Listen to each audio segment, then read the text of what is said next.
السلام عليكم ورحمة الله وبركاته. ازيكم يا حبايبي؟ وحشتوني جدا جدا جدا وبحبكم في الله.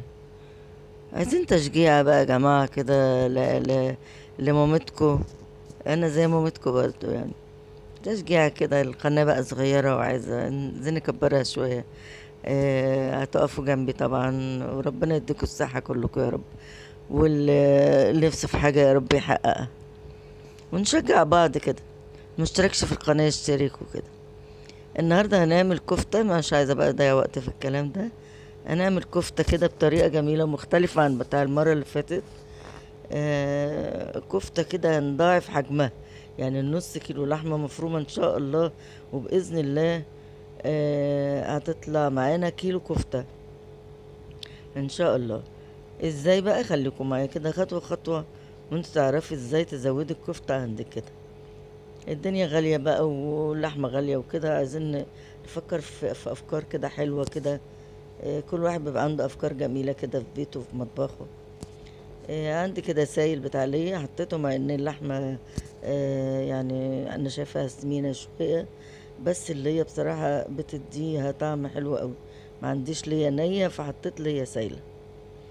اللي هيزود بقى الفكرة بتاعتنا النهاردة، اللي يزود كمية الكفتة، الفينو المبلول. عندي رغيفين فينو كده مركونين. طبعا انا مبسيبهمش برا عشان ما يعفنوش وكده، بحطهم في باب التلاجة في كيس، بستعملهم لحاجة زي كده. بشيل بس القشرة بتاعت الفينو كده من على الوش عشان دي ملهاش لازمة، هتكلكع معانا. انا عايزة بس اللباب اللي جوه، اما ما بتصفي ميتها كده بتبقى عاملة شكل العجينة يعني. زي ما انت شايفة كده. اللهم صل وسلم على سيدنا محمد وعلى آل سيدنا محمد. تصفي كده الفينو جامد زي ما قلتلك، وتشيل الوش بتاع الفينو اللي هو الراق الخفيف اللي فوق ده، القشرة يعني. وتبتدي تعصريهم كلهم وتحطيهم على اللحمة المفرومة بتاعتنا، رغيفين الفينو كلهم. وعندي بصلتين كده كبار حلوين كده، بشرتهم جامد، ضربتهم في الكبة كده جامد. عشان عايزة اخد التفل بتاع البصل بس. والمية برضو مش هرميها، انا هركنها على جنب واقولك بعدين هنعمل بيها ايه. ببتدي ايه اصفي كده البصل من المية، مش نافعة طبعا معلقة، فقلت اصفي بايدي احسن. ولو ان الواحد ايديه بتوجعه بس مش مشكلة، عشان خاطر كل واحد بيضحي باي حاجة. اهو بصفي البصل جامد عشان يبقى عامل زي التفل بالظبط، وينزل من المصفى في الطبق اللي تحت. ادي مية البصل اللي طلعت، واقولك بعد كده هنعمل عليها الاول، هنزود عليها حاجات عشان هنستعمل. عندي 7 بهارات، احط معلقة صغيرة.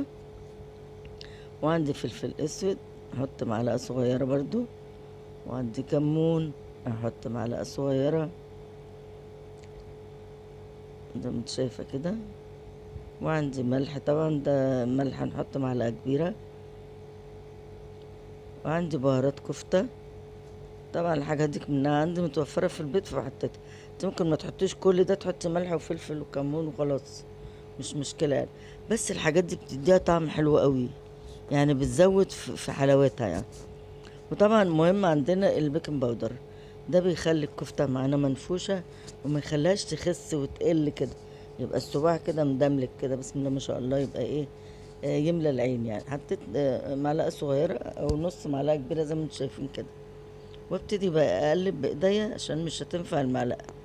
ابتدي بقى اعجن كده كله في بعض، يعني زي كأنك بتعجني بالظبط، عشان كل المكونات ايه تدخل في بعضيها. بصي ما شاء الله، اللهم صل على النبي، باينه الكميه. بصي زادت ازاي. اللحمه طبعا الاول ما كانت حته صغيره في الطبق، ما شاء الله الطبق اتملى.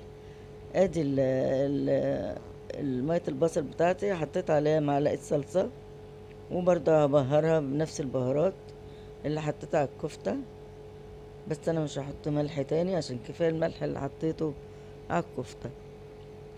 عارفة لو عندك حتة زبدة سايحة كده ممكن تحطيها تدي لمعة للكفتة، بس انا ما حطيتش بقى، كفاية كده. احنا مش عايزين نفتري بقى في الموضوع الاكل يعني. هو كده هتبقى حلوة برضه. عندي صينية كده، صينية فرن. اللي موجود عندك او الصاج. هبتدي اصبع بقى الايه الكفتة بتاعتي. بقبل ايدي كده من مية البصل اللي متبلة واللي محطوط عليها معلقة صلصة. الصلصة برضو بتديها طعم حلو قوي. جيت اصبعها على ايدي كده، قلت لا ده انا هجيب سيخ. عندي الابرة دي بتاعت الكروشيه، كانت بتاعت بنتي بصراحة وايه وسابتها عندي. فقلت لا والله لا استعملها بدل الخشب بتاع الشيش تاووك. دي بتبقى حلوة وناعمة وبتطلع على طول صباع الكفتة من عليها كده، بتبقى جميلة جدا. انت ممكن لو عايزة مهمة يعني وحبيتي الفكرة، ممكن تشتريها من عند بتوع اللي بيبيعوا الخيوط والحاجات دي يعني. ومش غالية والله، حلوة بس عملية قوي. شايفة؟ بلف ايدي كده، باخد الحتة والفها حوالين ال السيخ. بلاش نقول بقى الإبرة دلوقتي. بصي مفتوحة من الطرفين ازاي. الفتحة دي بتديها سوا حلو قوي بره من جوه، بغير لما بتعمليها على ايدك كده مقفولة ما بتبقاش حلوة زي اللي مفتوحة من النص. بتبقى عاملة زي اللي بتجيبيها من بره بالظبط الجاهزة. هما برضو بيعملوها على سياخ كده. شايفة الجمال؟ طبعا احنا مش هنشوي على دخان بقى ولا على فحم ولا كده ونعفر الدنيا، لا احنا هنعملها في الفرن زي المشوية بالظبط. الصينية دي دهناها بتاع معلقة صغيرة زيت كده عشان ما تلزقش فيها. بسم الله ما شاء الله. بصي نص كيلو الكفتة انتي دي لو وزنتيها تطلع كيلو، ويمكن اكتر من كيلو كمان. هتاخديها وبسم الله كده على الفرن ان شاء الله. اهي شايفة المنظر والجمال والحلاوة. اللهم صل وسلم على سيدنا محمد وعلى آل سيدنا محمد. بصوا يا حبايب قلبي، بص المنظر. طلعت اهي من الفرن واديتها وش تاني من البصل، مية البصل بتاعنا برضه عشان يطعمها اكتر. عشان انا مش عايزة اهدر اي حاجة، كل حاجة عندي اخليها واستغلها على طول. ما شاء الله ما شاء الله. جبت فحماية كده محترمة، كنت حطها على البوتاجاز عشان تحمر قوي تستوي يعني. وجبت الطبق الصغنون ده، لو ما عندكيش زي ده كده هو قالب بتاع كيك صغنون.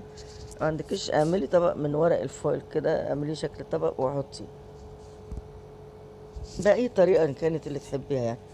حطيتها بصي في وسط الصينية ازاي. بصي ما شاء الله. بص انا عايزه اوريكي بس كميه الدخان اللي طالعه قد ايه. وخدت الصينيه رحت حطها في الفرن وغطيتها برضو بصينيه تانية، بس الخطوه دي ايه بصراحه قعدت من التصوير. وبعد كده خدت طلعتها ورصيتها في الطبق التقديم بتاعنا، ورشيت عليها شويه بقدونس كده تديها شكل وجمال. وبرضو ممكن على فكره تحطي بقدونس في عجينه الكفته زي اللي بتيجي من بره، بس زي ما انت عايزه حطي بقى، ما تحطيش زي ما انت عايزه. انا حبيت احطها من بره كده عشان تدي شكل جمالي للطبق. واقول لك بألف هنا وشفا، والسلام عليكم ورحمه الله وبركاته.